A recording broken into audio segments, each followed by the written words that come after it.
एक आंदोलन खड़ा करने के लिए हाथों और पांव की जरूरत नहीं होती है, दिल और दिमाग की जरूरत होती है। You don't need hands and legs to drive your organization, you need head and heart to drive your organization. ऐसी मैन पावर तैयार करिए। अगर ऐसे आदमी को ले आए जो आपसे कम बुद्धिमान है, तो और कम बुद्धिमान कस्टमर को वो लेके आएगा। Nothing is more important than developing people, क्योंकि अल्टीमेटली स्ट्रैटेजी को आपके लोग ही चलाने वाले हैं। अ क्लियर विजन और a great vision without great people is completely irrelevant. मैं Vivek Bindra, founder and CEO बड़ा बिजनेस.com, आज बताऊंगा आपको 20 से ज्यादा तरीके के बढ़िया मैन पावर कैसी लाई जाती है। एक है इंटरनल तरीके और एक है एक्सटर्नल तरीके। इंटरनल जो आपकी कंपनी के अंदर से ही तरीके होते हैं, और एक्सटर्नल जो बाहरी तरीके हैं जिनसे आप बढ़िया टीम को ढूंढ के ला सकते हैं। मेरे को everything about entrepreneurship course, event, questions में कई लोगों ने पूछा बढ़िया टीम कैसे बनाएं। पहला क्या है, चांसेस है कि इंटरनल टीम में ही कोई प्रमोशन कर सकते हो, उन्हीं को आप बढ़िया पे, पोजीशन और रिस्पॉन्सिबिलिटी, अथॉरिटी बढ़ा करके दे सकते हो, क्योंकि प्रमोशन से कॉन्फिडेंस बढ़ता है। दूसरा, आप इंटरनल ट्रांसफर्स क्रिएट कर सकते हो एक डिपार्टमेंट से दूसरे डिपार्टमेंट में। कभी कभी जिस आदमी से आप काम करा रहे हो उस डिपार्टमेंट में, क्योंकि वो उसके लिए कॉम्पिटेंट नहीं था, वो इसके लिए ज्यादा अच्छा कर सकता था। आप रिटायर्ड एम्प्लॉयज भी लेकर के आ सकते हो जो चले गए थे, या दूसरी कंपनी के कॉम्पिटिटर के रिटायर्ड एम्प्लॉयज को ढूंढ सकते हो, या अपनी कंपनी के रिटायर्ड। मारुति ऐसा बहुत करती है, उनको लगता है जिसने हमारी कंपनी में 30 साल काम कर लिया, अब अगर उसे कोई और लेके चला गया ना तो हमारे राज जाके खोल देगा वहां, इसलिए अपने रिटायर्ड एम्प्लॉयज को वो ले आते हैं वापस जाकर के।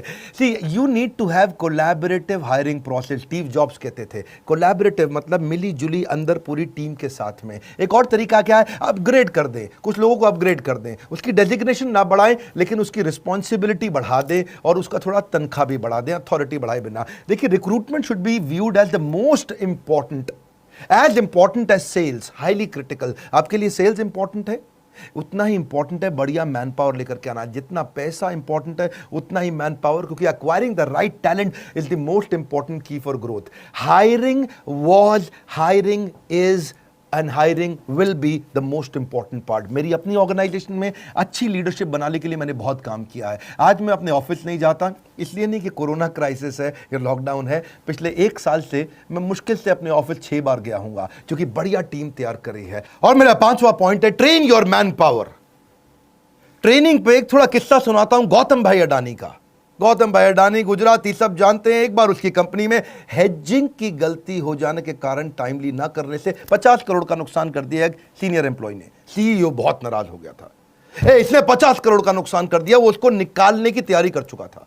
बात गौतम भाई अडानी पे पहुंची तो उन्होंने इसको बुलाया, पूछा क्या हुआ। बोला सर बहुत बड़ी गलती हो गई, आगे से कभी नहीं होगा, समझ में आ गया मुझसे गलती हो गई। गौतम भाई अडानी ने अपने सीईओ को बोला इसको नहीं निकालना।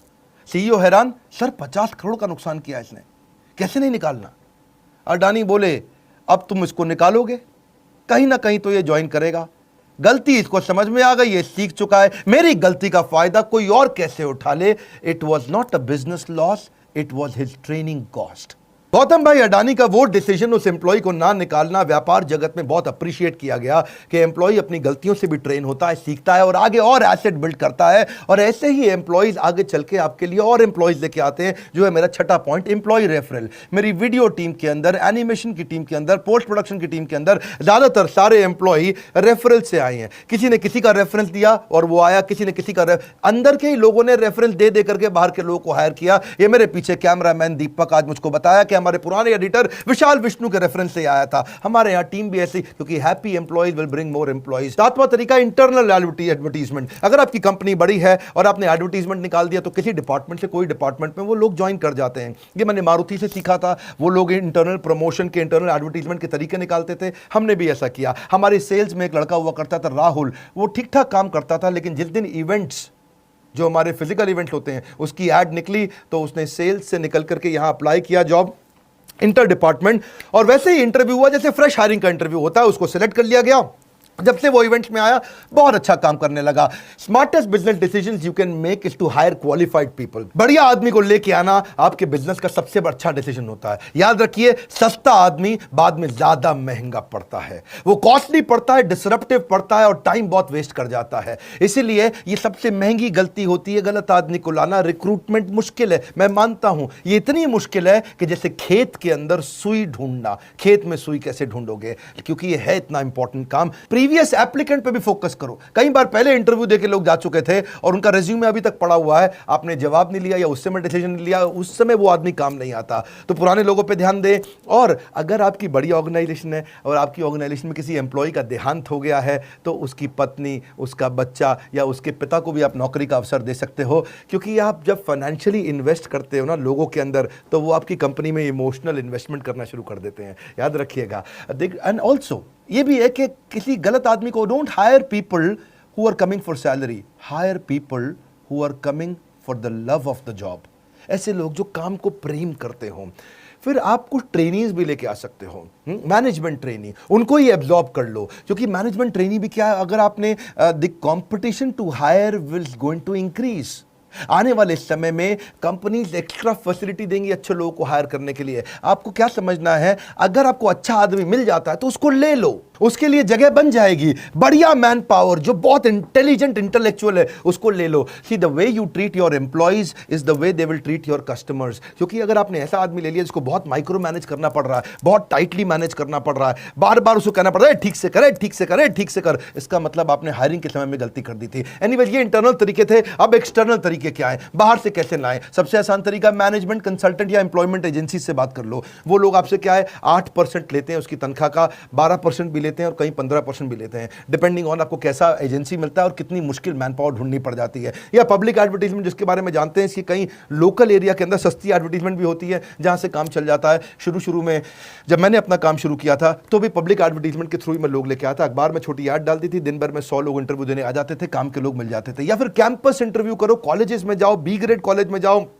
वहां से आप बी ग्रेड कॉलेज का ए ग्रेड आदमी उठा के ले आओ, सस्ता पड़ता है आपको। ए ग्रेड कॉलेज से बी ग्रेड आदमी लेना भी महंगा पड़ता है, यानी कि आईएम में जाओगे वहां पे ए ग्रेड कॉलेज तो है लेकिन उनका बी ग्रेड आदमी भी बहुत महंगा पड़ेगा। आप किसी बी ग्रेड कॉलेज में जाओ, उनका ए ग्रेड आदमी लेके आओ, आपको सस्ता मिल जाएगा। ढूंढिए इस तरह से आप कैरेक्टर को हायर करो, स्किल उसको अपने आप ट्रेन कर दोगे। एटीट्यूड को हायर करो, एक्सपीरियंस आप उसको अपने आप दे दोगे। बढ़िया आदमी मिल जाए तो उसको ले लो। प्रोफेशनल एसोसिएशन में जाओ, बहुत सारी इंडियन मेडिकल एसोसिएशन भी हायरिंग कराने में मदद करती है, इंस्टीट्यूट ऑफ इंजीनियर्स भी है और कई ऐसी प्रोफेशनल एसोसिएशंस हैं जहां पे कहीं ना कहीं उनके पास रेज्यूमेज रहते हैं। हेड हंटिंग बड़ा अच्छा तरीका है, पांचवा तरीका, यानी कि अपने कंपटीशन को देखो।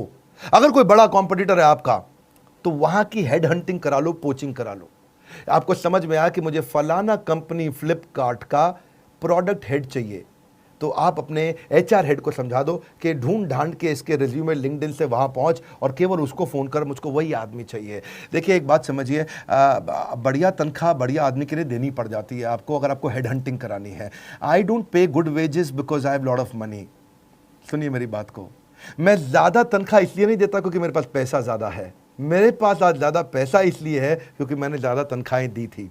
इसका अर्थ क्या हुआ, अच्छे आदमी को अच्छी तनख्वाह दोगे वो आपको कमा करके देगा। ऐसा नहीं है कि आपके पास पैसा ज्यादा इसलिए ज्यादा तनख्वाह देते हो। देखिए अगर आप मूंगफली खिलाओगे तो बंदर अपने आप आ जाएंगे। रिक्रूटमेंट एक मार्केटिंग है, ये एक तरीका है। जैसे सेल्स एक मार्केटिंग होती है, ऐसे ही हायरिंग भी एक मार्केटिंग होती है। आपको अपनी कंपनी की तारीफ करनी पड़ती है, समझाना पड़ता है कितनी जबरदस्त ऑर्गेनाइजेशन है। अगर आप एचआर में हैं और आप मार्केटिंग की तरह नहीं सोचते हैं, सेल्स की तरह नहीं सोचते हैं, तो आप गलत प्रोफेशन के अंदर चले गए हैं। लेबर यूनियन भी वैसे छठा तरीका है जहां से आप हायरिंग कर सकते हो। नेपोटिज्म आजकल बहुत चलता है, अपने ही परिवार से लेकर के आओ। जैसे वो यादव परिवार है हमारे यूपी में, वहाँ सबके सब लोग इलेक्शन लड़ते हैं, वहाँ सबके सब आते हैं क्योंकि पूरा परिवार उनका फैल गया है। ऐसे ही फैमिली रन बिजनेस के अंदर भी होता है कि आप अपने ही परिवार में से कोई काम का आदमी ढूंढ करके उसको आगे बढ़ाते हो। Casual caller walk in outside the office advertisement से भी चलता है। जैसे अपने ऑफिस के जस्ट बाहर कुछ एडवर्टीजमेंट पोस्टर वगैरह लगा दिए। कुछ कॉल सेंटर्स में मैं देखता हूं अपने ऑफिस के बाहर बड़ा बोर्ड हमेशा लगा रहता है, यानी कि हर दिन कोई ना कोई कैजुअल कॉलर या वॉक इन आता रहता है, अपना सीवी देता रहता है और इंटरव्यू चलता ही रहता है। सोशल मीडिया और ई रिक्रूटमेंट पे कई बार मैंने देखा कुछ ऑर्गेनाइजेशन ध्यान नहीं देती हैं। अपने वेबसाइट पे करियर का क्लियर ऑप्शन दीजिए और सोशल मीडिया में बार बार बताइए, उससे आपको ई स्क्रीनिंग और ई रिक्रूटमेंट अच्छा तरीका है। फिर एक तरीका क्या है, एक्विजिशन एंड मर्जर। कोई अगर आपको ऐसी कंपनी दिख रही है जो कंटेंट बढ़िया बनाती है और आपको वहां के कुछ कंटेंट डेवलपर चाहिए, उसकी जगह कंपनी के मालिक से बात करिए, तेरी कंपनी में कितने आदमी हैं? बोले मेरी कंपनी में 25 आदमी हैं, मुझे सारे 25 आदमी दे दे, अपनी कंपनी बेच दे, मैं इनसे सबसे काम करा लूँगा। तो 25 के 25 आदमी पूरे इंटेलिजेंट, पूरे ट्रेंड आपको मिल गए।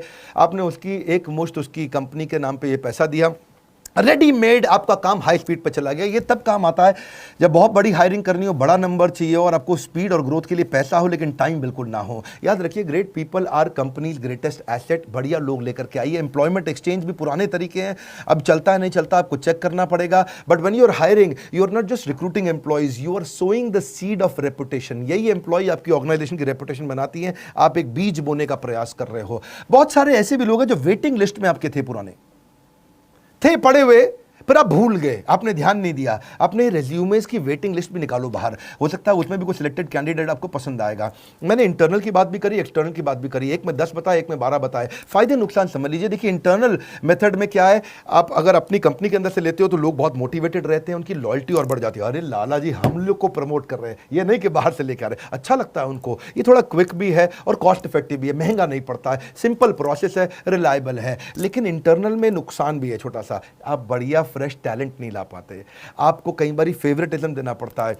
अरे ये तो हमारी जाति का है, इसको लगा देते हैं आगे, हा हा हा। ये क्या, कई बार फेवरेटिज्म भी आ जाता है और लिमिटेड स्कोप भी होता है, क्योंकि आपके पास वही 10 लोग हैं, उन्हीं में से आपको लेना है। बाहर से कई बार कॉन्फ्लिक्ट भी हो जाता है। आपने 10 में से एक को बढ़ाया तो बाकी 9 खुंदक खा गए। लाला जी का कुछ चक्कर है इसके साथ में, तो ये बड़ा गड़बड़ रहता है। एक्सटर्नल मेथड के भी फायदे नुकसान है। अगर आप बाहर से आदमी लेके आते हो, फायदा क्या है, थोड़ा फेयर और इम्पार्शियल है। आप बाहर से लेकर के आए हो, ढूंढ के लेके आए, थोड़ा ट्रांसपेरेंट है, फ्रेश नया टैलेंट आता है, नई इंटेलिजेंस भी आती है कंपनी में। स्कोप बहुत बड़ा है, क्योंकि अपनी स्कोप कैसे बड़ा है कि आप हजारों लोग हैं, हजारों में से 10 चुनने हैं आपने, और इससे ऑर्गेनाइजेशन ग्रो करता है। लेकिन नुकसान क्या है, इसमें जो अंदर बैठा है बेचारा वो टेंशन में आ जाता है, ये बाहर से लाए जा रहे हैं, हमारा नहीं ध्यान रख रहे। दूसरा, टाइम कंज्यूमिंग भी पड़ता है, क्योंकि बाहर से आदमी लाने में वो कई नोटिस पीरियड दे करके आएगा, थोड़ा लेंदी और कॉस्टली प्रोसेस है। एम्प्लॉय डिससैटिस्फाई भी हो जाते हैं, कभी कभार इनसिक्योरिटी भी आ जाती है। लेकिन hire people brighter then you, एक कैटेगरी आदमी लेके आना, ये रूल है मेरी कंपनी में, हमने रूल बना रखा है।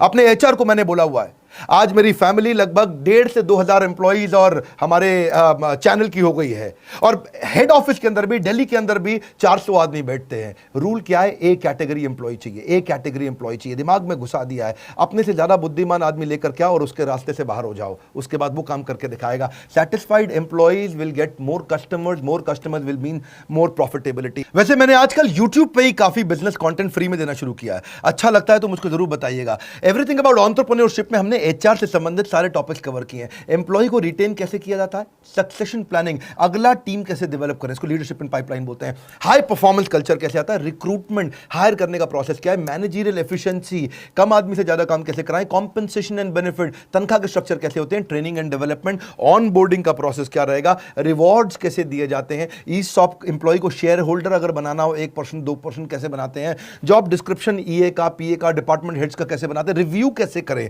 उनके परफॉर्मेंस को पढ़ें कैसे, एग्जीक्यूशन एक्सीलेंस, स्पीड कैसे लाएं, केआरए और केपीआई के इंडिकेटर कि उनके भाई स्कोर बोर्ड आपको बनाना पड़ेगा, सेल्फ कोचिंग का डायरी तैयार करें, एम्प्लॉइज को ही एंटरप्रेन्योर या इंट्राप्रेन्योर कैसे तैयार करें। बात बड़ी सरल है, हम कंटेंट में डेप्थ देते हैं।